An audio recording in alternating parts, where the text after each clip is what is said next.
Bonjour à tous, ici Margot Morin.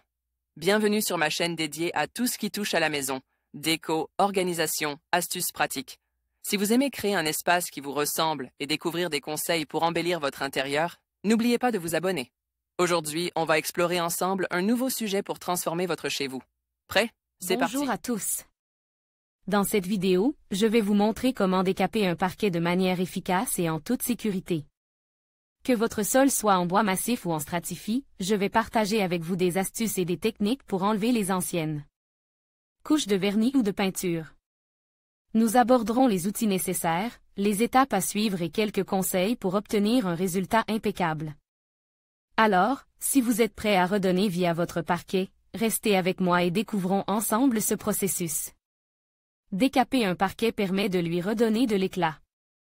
Dr Cosmos, Wikimedia Commons, CC BY 3.0 pour lui redonner de l'éclat, le poncer ou le vernir, décaper un parquet permet de le remettre à nu avant toute nouvelle application.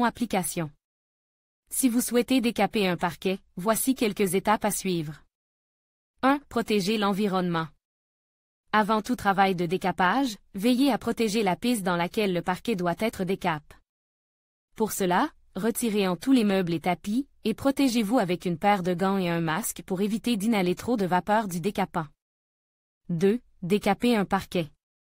Deux situations peuvent se présenter lorsque vous souhaitez décaper un parquet peint ou verni, ou un parquet cire. Dans le premier cas, équipez-vous d'un pinceau, et étalez une couche généreuse d'un décapant chimique sur le parquet.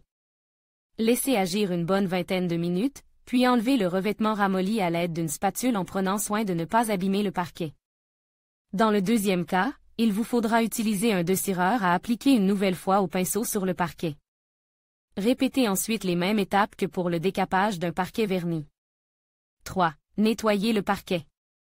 Après avoir décapé votre parquet et l'avoir laissé reposer, lessivez-le avec de l'eau savonneuse, en petite quantité, il ne faut pas l'inonder, puis laissez sécher le parquet pendant au moins 24 heures avant d'envisager une nouvelle couche de peinture ou de vernis. Pense bête, le décapage d'un parquet se réalisait toujours dans le sens de la fibre du bois. Dans l'autre sens, vous risqueriez de créer des éclats et d'abîmer votre parquet. En conclusion, décaper un parquet peut sembler une tâche ardue, mais en suivant les étapes appropriées et en utilisant les bons outils, cela devient un projet réalisable. N'oubliez pas de bien préparer la surface, de choisir le bon produit décapant et de travailler avec soin pour préserver la beauté de votre parquet. Avec un peu de patience et de méthode, vous pourrez redonner vie à votre sol et lui offrir une seconde jeunesse. Merci d'avoir regardé cette vidéo et à bientôt pour d'autres conseils pratiques.